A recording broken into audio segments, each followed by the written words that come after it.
लेकिन उससे पहले आप लोगों को यह जानना आवश्यक है कि आखिर ये उपाय यह करना है, किसको करना है और कैसे करना है। तो चलिए हम आगे आपको वीडियो में एक एक करके बता देते हैं। लेकिन उससे पहले अगर आप लोग हमारे चैनल पर पहली बार आए हैं या फिर मेरी आवाज आज पहली बार सुन रहे हैं तो हमारे चैनल को सब्सक्राइब जरूर करना। लेकिन आपने पहली पर वीडियो को लाइक करके कमेंट बॉक्स में श्री शिवाय नमस्तुभय ओम नमः शिवाय जरूर टाइप कर देना।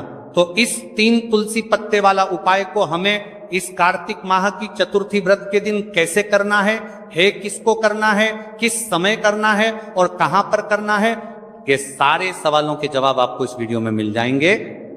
और जो ये वीडियो देखेगा भाई उसको 3 तुलसी पत्ते वाला उपाय जरूर करना चाहिए, क्योंकि इस दिन तुलसी पत्ते का भी बहुत ही बड़ा और विशेष महत्व होता है। चाहे 3 तुलसी पत्ते वाला उपाय की तो या सोने पर सुहागा वाली बात हो जाती है, और यह एक बहुत ही बड़ा उपाय हो जाता है इस कार्तिक माह की रविवार का। तो अब इस 3 तुलसी पत्ते वाला उपाय को आखिर करना किसको है, सबसे पहले हम लोग वो बात जान लेते हैं। तो देखो, घर की जो बड़ी माताएं बहनें होती है उन माताओं बहनों में से कोई भी एक बड़ी माता बहन इस वाले उपाय को कर सकती है, और अगर आप चाहे तो अपने घर में से सभी सदस्यों को भी इस उपाय को करवा सकते हैं। अगर किसी व्यक्ति की खुद की कोई मनोकामना है, खुद की कोई दुख और परेशानी है जो कि वह अपने लिए ही करना चाहता है, इस वाले उपाय को तो वह खुद अपने लिए भी कर सकता है। बाकी अगर कोई घर में से ऐसा है जो कि अपने पूरे घर परिवार की सुख और शांति के लिए या वाला उपाय करना चाहता है तो भाई वह भी कर परिवार की सुख और कर पाए सकता है, उसमें भी कोई दिक्कत वाली बात नहीं है। कहने का मतलब यह है कि इस उपाय को हर एक सदस्य भी कर सकता है, और पूरे घर परिवार के सदस्य के लिए घर की बड़ी माताओं बहनों में से कोई एक माता बहन भी कर सकती है। माताएं बहनें अगर घर में उपस्थित ना हो या वाला उपाय ना कर पा रही हो तो फिर घर का कोई बड़ा सदस्य भी इस 3 तुलसी पत्ते वाला उपाय को कर सकता है, चाहे फिर वह पुरुष ही क्यों ना हो, उसमें कोई भी दिक्कत वाली बात नहीं है। उसके बाद में जो अगला प्रश्न निकल कर आता है वो ये आता है, इस उपाय को लेकर के आखिर इस उपाय को हमें किस समय करना है, सुबह के समय करना है कि शाम के समय करना है। तो देखो, इस वाले उपाय को आप लोग सुबह के समय भी कर सकते हो और शाम के समय प्रदोष काल में भी कर सकते हो। अब अगर आप पूछो कि भाई साहब सबसे उत्तम समय कौन रहेगा इस 3 तुलसी पत्ते वाला उपाय को करने का, तो हम आपसे बस यही कहेंगे कि इस उपाय को आप सुबह के समय करेंगे तो ज्यादा बेहतर होगा। बाकी अगर प्रदोष काल शाम के समय भी करेंगे तो भी अच्छा होगा, उसमें कोई भी दिक्कत वाली बात नहीं है। तो अब जो अगली सबसे बड़ी और महत्वपूर्ण बात आती है वो ये आती है कि सुबह अगर हम उपाय को करेंगे तो हमें कितने बजे से लेकर कितने बजे तक के बीच में करना है, और शाम के समय प्रदोष काल में करेंगे तो हमें कितने बजे से लेकर कितने बजे के बीच में करना है। तो देखो, सुबह जितनी जल्दी हो सके आप उपाय को करने की कोशिश करना। बाकी अगर किसी कारणवश लेट भी हो जाओ, थोड़ी देर भी हो जाए, तो 10 या 11:00 बजे तक भी आप उपाय कर लेना, और 12:00 बजे से ज्यादा देरी ना हो। ठीक है, इस बात का ध्यान रखना। उसके बाद में अगर शाम के समय प्रदोष काल की बात करें, प्रदोष काल का जो समय है होता है वह शाम के 6:00 बजे से शुरू हो जाता है। मतलब शाम के 6:00 बजे से लेकर 7:00 बजे के बीच का जो समय होता है यह समय प्रदोष काल का समय होता है। तो आप इस उपाय को 7 या 8:00 बजे के बीच में भी कर सकते हो। मतलब शाम के 6:00 बजे से रात 8:00 बजे के बीच में आप कभी भी इस वाले उपाय को कर सकते हो, उसमें कोई भी दिक्कत वाली बात नहीं है। तो देखो, सबसे पहला उपाय देखिए आपको क्या करना है। देखिए, कार्तिक माह के दिनों में विशेषकर भगवान शिव और माता पार्वती और विष्णु भगवान का पूजन किया जाता है। अब साथ ही साथ चतुर्थी व्रत तिथि का दिन भी पड़ गया है, तो ऐसा समझ लीजिए आपके जीवन में धन भी आएगा, सुख भी आएगा, धन बढ़ेगा भी, और साथ ही साथ आपके जीवन के सारे संकटों को भगवान शिव जी दूर कर देंगे। तो चलिए सबसे पहले बात कर लेते हैं सबसे पहले उपाय की, जो कि रविवार वाले दिन आपको विशेष करना है। और इस उपाय को करने से आपकी कोई भी ऐसी इच्छा, कोई भी विश जो अभी तक अधूरी है, पूरी नहीं हो रही है, तो आपकी बड़ी से बड़ी विश और मनोकामना भी पूरी हो जाती है। जब आप चतुर्थी व्रत तिथि वाले दिन इस पहले उपाय को कर लेते हैं तो देखिए, आप सभी जानते हैं कि श्री हरि विष्णु जो है उन्हें तुलसी दल सबसे प्रिय है। बिना तुलसी माता के श्री हरि विष्णु अधूरे हैं और बिना तुलसी पत्तों के श्री हरि विष्णु का भोग अधूरा है। अब श्री हरि विष्णु को प्रसन्न करके आप अपनी किसी भी मनोकामना को पूरा कर सकते हैं, क्योंकि श्री हरि विष्णु प्रसन्न हो गए तो आपकी कोई भी विष्णु का पता ना हो जाए और इच्छा मनोकामना अधूरी नहीं रहेंगी।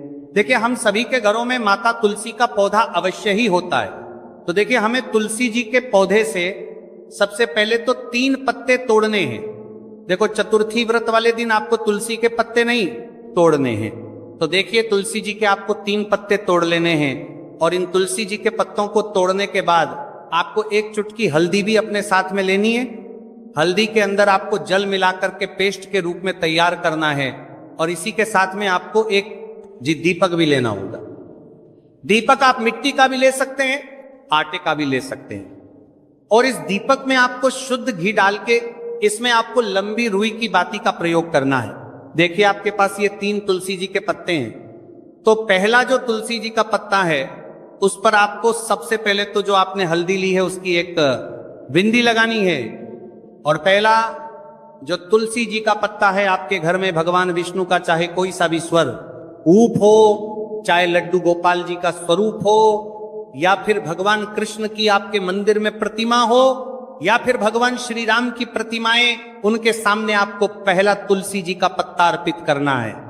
अब देखिए, आपके पास जो 2 तुलसी जी के पत्ते हैं और आपके पास जो एक दीपक है, इन्हें आपको लेकर के पहुंचना है अपने ही घर में तुलसी जी के पौधे के पास में।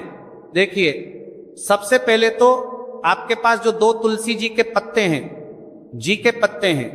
उन पर भी आपको हल्दी की एक बिंदी लगानी है और उन दोनों ही तुलसी जी के पत्तों को आपको अपने घर में तुलसी जी के पौधे के वहां पर ही अर्पित कर देने हैं। और इस प्रकार से ये दोनों पत्ते भी तुलसी जी के पौधे के पास समर्पित कर देने हैं।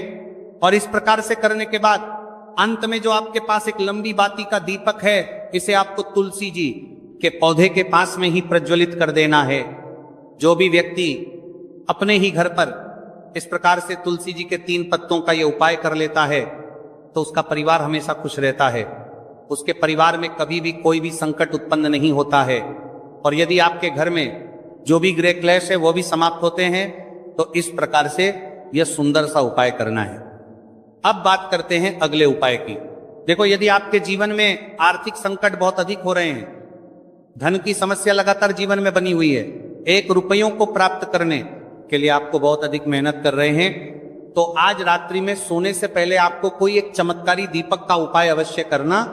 या फिर यदि आपका जो व्यापार है, बिजनेस है, दुकान है, वो अच्छे से नहीं चल पा रही है, तो आज रात्रि में इस विशेष दीपक का उपाय आपको अवश्य करना चाहिए। देखो, दीपक हमारे घर में सभी नकारात्मक शक्ति को बाहर करता है। यह उपाय आपको साल में केवल 1 बार करने का ही मौका मिलता है। देखिए, इस उपाय के लिए आपको दान करने के लिए तरकिया, तुलसी जी की जो सूखी लकड़ी होती है उसे ले लेना है।